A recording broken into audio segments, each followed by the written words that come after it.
Welcome, I'm the Kaiju no Kami, and I want to thank you for joining me on this special April 1st edition of the top 5 reasons why the 1998 Godzilla movie is the best Godzilla movie ever. Number 5.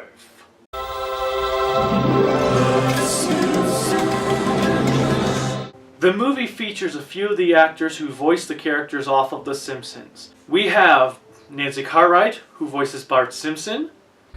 I think your story just walked by the window. Milhouse, how could you let this happen? You were supposed to be the night watchman. Harry Shearer, who voices Kent Brockman and Principal Skinner. Godzilla. That's what Japanese sailors called him in song, a mythological sea dragon. And I, for one, welcome our new insect overlords.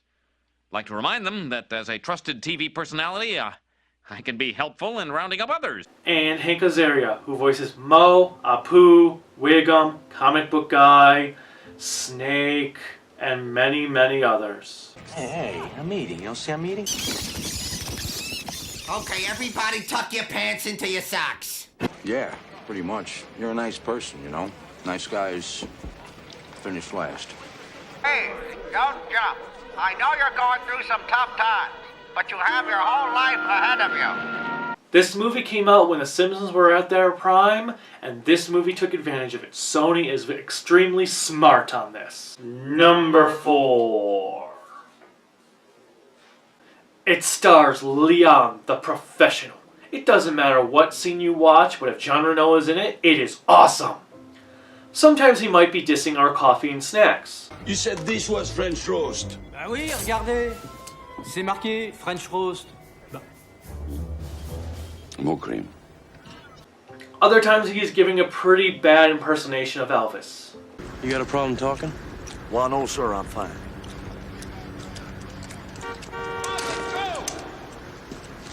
All right, keep it moving.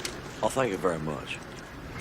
But no matter what, he is just fun and a badass character.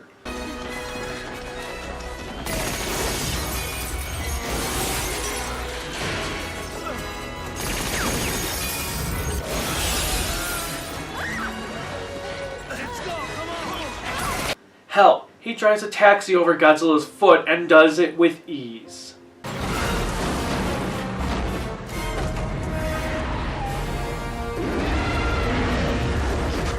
Number 3. The effects.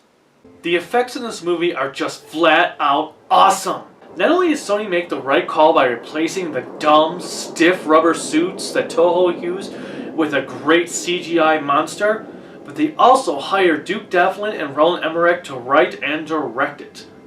They are the original Michael Bay, as everything they touch has been glorified by explosion. Just look at how amazing this shot is. Gorgeous. So what if the CGI looks dated today? That was 1998. All movies' effects look dated 20 years later. Number 2.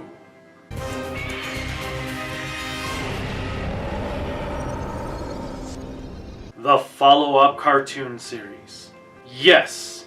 At the end of the movie, we see a scene of a lone Godzilla hatching out of an egg, which meant there was going to be a sequel. Instead, we got a cartoon series out of it. And you know what? The cartoon series was quite good.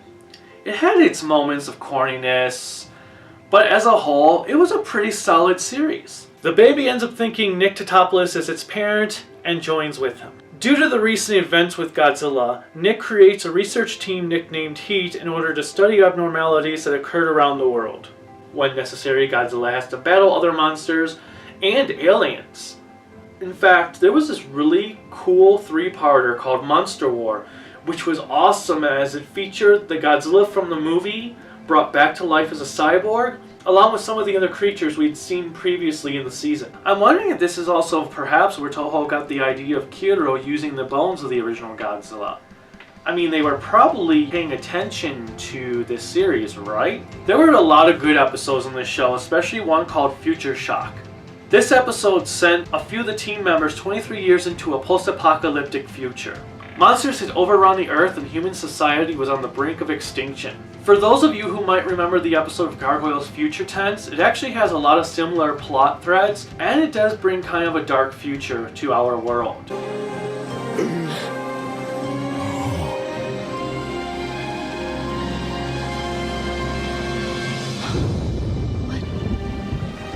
What's happened? The whole city looks like a war zone. Those cars, they don't exactly look like this year's model.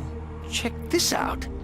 The storytelling is not told nearly as dark as Gargoyles did it, but it was still interesting to see and had a few similarities with it. The animation was pretty good and still holds up quite well today.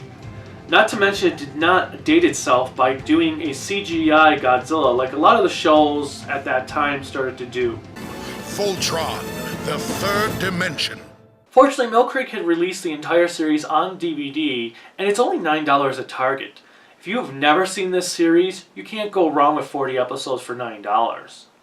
Check it out. Number 1. So what is the number 1 reason that makes Godzilla 98 the greatest Godzilla movie of all time? Well, I think this scene speaks for itself.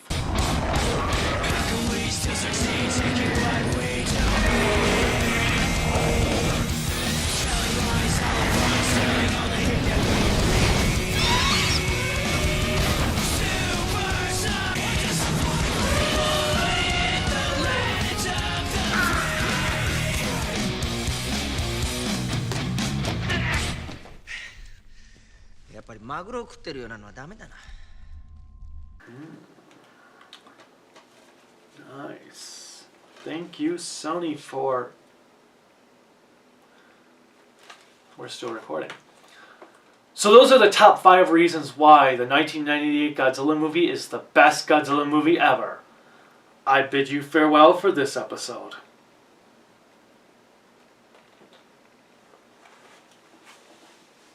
Bye.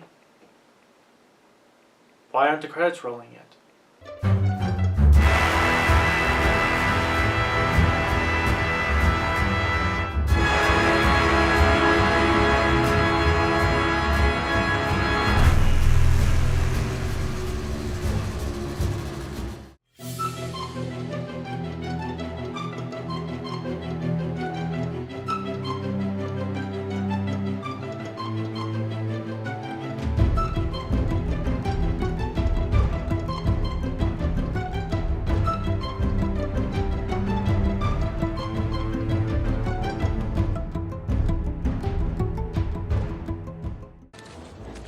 That's a lot of fish.